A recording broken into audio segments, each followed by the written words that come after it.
Assalamualaikum warahmatullahi wabarakatuh. Jumpa lagi dalam perkuliahan komunikasi sosial.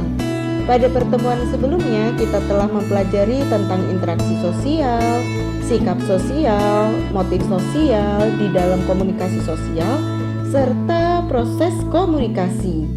Maka pada pertemuan kali ini kita akan membahas materi tentang fungsi dari komunikasi. Fungsi-fungsi komunikasi menurut William A. Gordon dikategorikan menjadi 4 fungsi, yaitu fungsi komunikasi sosial, fungsi komunikasi ekspresif, fungsi komunikasi ritual, dan fungsi komunikasi instrumental.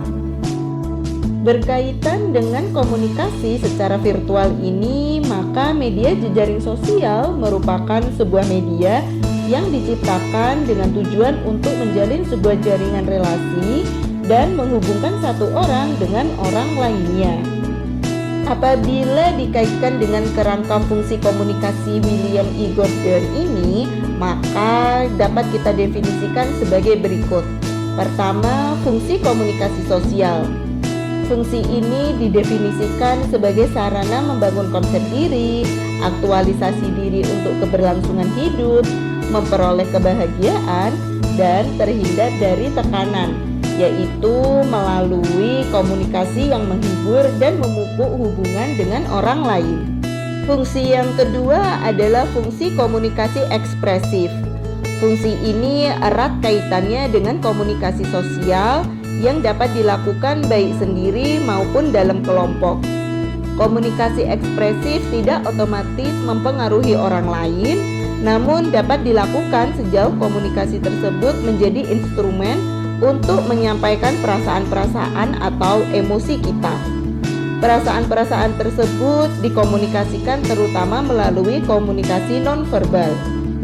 Fungsi yang ketiga adalah fungsi komunikasi ritual. Fungsi ini berkaitan erat dengan komunikasi ekspresif. Komunikasi ritual ini biasanya dilakukan secara kolektif. Suatu komunitas sering melakukan upacara-upacara berlainan sepanjang tahun dan sepanjang hidup yang disebut oleh antropolog sebagai rite of passage, seperti upacara kelahiran, ulang tahun, sunatan, dan sebagainya. Dalam acara tersebut, orang-orang mengucapkan kata-kata atau menampilkan perilaku-perilaku simbolik. Selanjutnya, fungsi yang terakhir adalah fungsi komunikasi instrumental. Fungsi ini didefinisikan sebagai komunikasi yang memiliki atau digunakan untuk mencapai tujuan tertentu. Tujuan umum dari komunikasi instrumental ini diantaranya adalah untuk menginformasikan, mengajar, mendorong, mengubah sikap dan keyakinan, dan mengubah perilaku untuk melakukan tindakan dan juga menghibur. Inilah 4 fungsi komunikasi menurut William E. Gordon.